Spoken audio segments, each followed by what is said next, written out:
kabarnya hari ini? Semoga teman-teman Solihah selalu sehat dan tetap semangat menghafal Al-Qur'annya. Amin. Yuk kita lanjutkan pembelajaran kita. Dan jangan lupa mengerjakan tugas-tugas dari Ustazah. Selamat belajar teman-teman Solihah. Dadah. Masya Allah, terima kasih Kakak Valia Solihah. Nah, teman-teman sekalian, hari ini insya Allah kita akan melanjutkan pembelajaran kita, yaitu pembelajaran tematik tema 5 dengan judul cuaca. Dan sekarang kita sudah ada di subtema 3 dengan judul pengaruh perubahan cuaca terhadap kehidupan manusia. Nah, di subtema sebelumnya kita sudah belajar tentang keadaan cuaca dan perubahan cuaca. Nah, siapa yang masih ingat ada berapa jenis cuaca di Indonesia? Ya, benar. Ada 4 jenis cuaca di Indonesia, yaitu cuaca berawan, cuaca mendung, hujan, dan cuaca cerah. Nah, perubahan cuaca ini sangat berpengaruh terhadap kehidupan manusia. Nah, cuaca yang berubah-ubah itu dipengaruhi oleh 3 unsur, yaitu matahari, air, dan angin. Bagaimana pengaruh perubahan cuaca terhadap kehidupan manusia? Contohnya, yang pertama, pengaruh perubahan cuaca terhadap transportasi. Nah, sebagaimana sudah kita ketahui bersama bahwa transportasi itu atau angkutan itu ada 3 jenis Kak ya, yaitu transportasi udara, kemudian transportasi laut, dan transportasi darat. Nah, pengaruh perubahan cuaca misalnya terhadap transportasi udara. Nah, informasi perubahan cuaca sangat diperlukan dalam transportasi udara.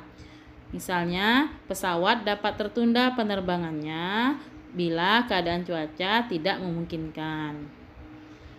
Misalnya pernahkah kamu mempunyai pengalaman Kak ya, ketika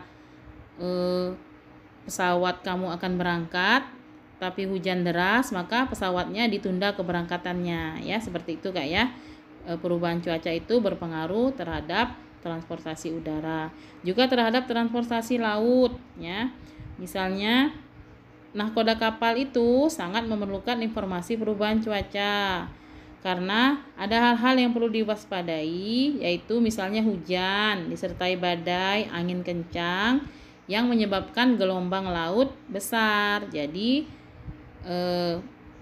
nahkoda kapal bisa menunda keberangkatan kapal. Juga terhadap transportasi darat Kak ya, misalnya mobil. Nah, ketika hujan deras maka pengendara mobil harus berhati-hati ya, menjalankan mobilnya dengan pelan, dengan hati-hati. Nah, begitu pengaruh perubahan cuaca terhadap transportasi. Nah, perubahan cuaca juga berpengaruh terhadap kesehatan kita. Misalnya ketika cuaca hujan, maka kita harus banyak beristirahat di rumah, tidak boleh terlalu sering beraktivitas di luar rumah Kak ya. Itu untuk menjaga kesehatan tubuh kita. Karena ketika tubuh kita sering kedinginan misalnya atau sering berada di luar, maka kita bisa mudah terserang penyakit misalnya sakit flu Kak ya. Nah, perubahan cuaca juga berpengaruh terhadap persiapan diri kita. Bagaimana persiapan diri kita menghadapi cuaca hujan? Bagaimana persiapan diri kita menghadapi cuaca cerah? Nah, berikut ada benda-benda atau makanan atau minuman yang bisa kita gunakan, kita makan, kita konsumsi pada waktu cuaca panas dan cuaca hujan. Nah, ini tugas pertama kalian Kak ya. Dari benda-benda yang ada di gambar, kalian kelompokkan benda, makanan, dan minuman sesuai dengan cuacanya. Nah, kemudian tugas kedua, dari penjelasan Ustazah tadi yang sudah kamu simak dan kamu dengarkan, kamu tuliskan 3 informasi penting ya. Dari penjelasan Ustazah tadi, kamu tuliskan 3 informasi penting yang ada dalam penjelasan Ustazah tadi. Ya, kita lanjutkan pelajaran kita, Kak, ya. Nah, perubahan cuaca itu misalnya seperti saat ini, Kak, ya. Cuacanya dari cerah bisa menjadi tiba-tiba hujan. Nah, ketika hujan yang terus-menerus biasanya menyebabkan apa, Kak?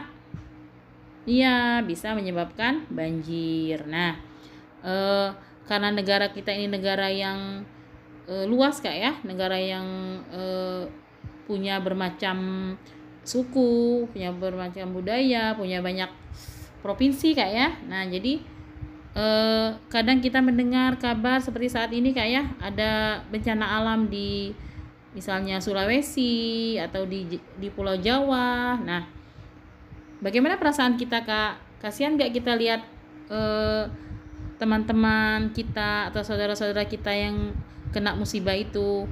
Tentu saja kita merasa kasihan. Nah, bagaimana sebagaimana adalah merupakan ciri khas bangsa kita, Kak, ya, bahwa kita mengutamakan saling tolong menolong, ya, punya sikap peduli, ya, karena kita juga makhluk sosial, kita nggak bisa hidup sendiri, kita perlu bantuan orang lain. Nah, maka ketika kita melihat ada teman atau saudara kita sebangsa yang kena musibah, maka kewajiban kita adalah ya menolong mereka, Kak, ya, menolong mereka. Nah,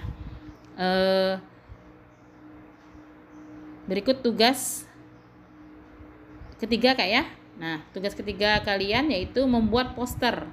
Membuat poster, misalnya kamu akan mengajak teman-teman kamu untuk menyumbang atau berbagi kepada teman-teman yang kena musibah, teman-teman sekelas, Kak, ya. Nah, kamu membuat poster, ini contoh posternya, Kak, ya. Buatlah poster, bagaimana kamu mengumumkan bahwa mengajak teman-teman untuk berbagi, untuk mengumpulkan bantuan berupa pakaian, ya, uang, berupa makanan. Nah, kalian kalian buat contoh posternya.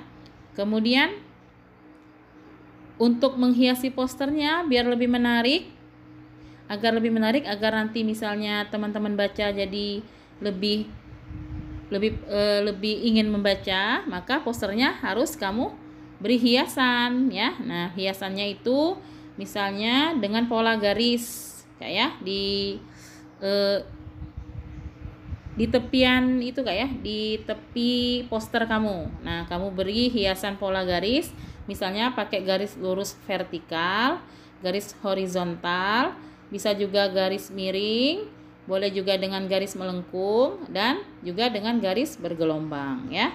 Silakan kalian hiasi dengan seindah mungkin, ya.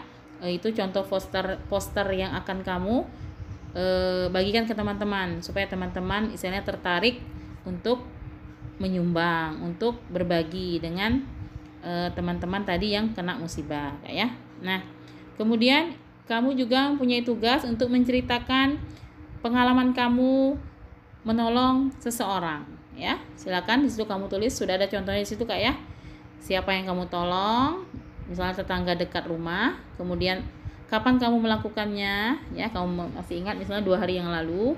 Nah, hal apa yang kamu lakukan untuk menolongnya, yaitu misalnya mengembalikan kucingnya yang telah hilang 2 hari. Nah, kamu tuliskan lagi 3 contoh pengalaman kamu menolong seseorang, ya. Boleh juga saudara, Kak, ya, menolong kakak, menolong adik, ya, boleh seperti itu, ya. Nah, kita lanjutkan pembelajaran kita. Nah, berbicara mengenai saling menolong, saling berbagi. Nah, kamu juga mungkin punya pengalaman ketika kamu membawa kue dari rumah, misalnya kamu membagikannya dengan teman-teman sekelas, Kak, ya. Misalnya kamu membawa sepotong kue yang besar, kemudian kamu bagi menjadi 4 bagian, kamu kasih ke teman-teman. Nah, dari pecahan yang kue yang kamu bagi tadi menjadi pecahan, Kak, ya. Misalnya ada 1 kue kamu bagi 4, maka setiap potongan kue itu nilainya 1/4. Nah, pecahan ini bisa kita jumlahkan, Kak, ya, bisa kita jumlahkan. Misalnya tadi ada sepotong kue yang besar kamu bagi 4 sehingga nilai setiap potongnya itu 1/4 ya. 1/4. Kalau ada 2 teman kamu yang kamu kasih sepotong kue ya, ada teman kamu misalnya teman kamu yang satunya kamu kasih 1/4 sepotong kue yaitu nilainya 1/4, kemudian teman yang lainnya kamu kasih juga 1/4, maka kalau kamu jumlahkan 1/4 ditambah 1/4 maka hasilnya 2/4 ya, 2 potong kue dari 4 potong yang besar tadi ya.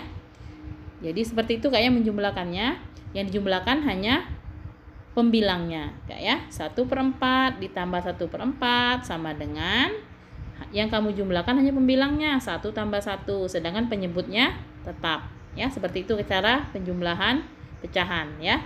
1/4 ditambah 1/4 sama dengan 2/4.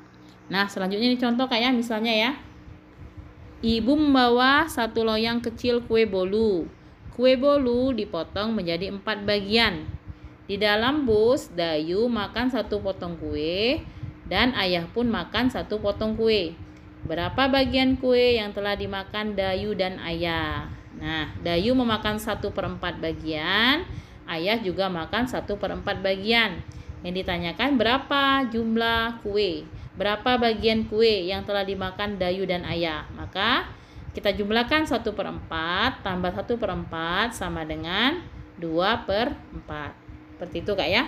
Nah, silakan kalian kerjakan soal selanjutnya Kak ya, yaitu ada nomor 2, nomor 3, kemudian ada gambar lagi di bawahnya ada 3, berarti ada 5 soal tentang penjumlahan pecahan Kak ya. Nah, selanjutnya ada sedikit tugas PJOK Kak ya. Sama seperti yang tugas yang sebelumnya pada subtema 1 Kak ya. Kemarin tugas kalian hanya mempraktikkan gerakan kelinci meloncat. Ya, di situ ada caranya ya Kak ya. Ada 5 langkah cara melakukan gerakan kelinci meloncat. Silakan kalian praktikkan. Boleh mengajak adik, abang, kakak, Umi, Abi Kak ya. Nah, dibuat tabel sama seperti waktu kalian melakukan atau mempraktikkan gerakan burung bangau dan gerakan kapal terbang. Seperti itu Kak ya. Dibuat tabelnya seperti itu. Hanya gerakannya kalian rubah menjadi gerak kelinci meloncat ya. Ya, demikianlah pembelajaran kita di subtema 3 ini Kak ya. Silakan dikerjakan soalnya, tugas-tugasnya, soal-soalnya semua dijawab dengan benar dan nanti dikumpulkan pada hari Senin mendatang.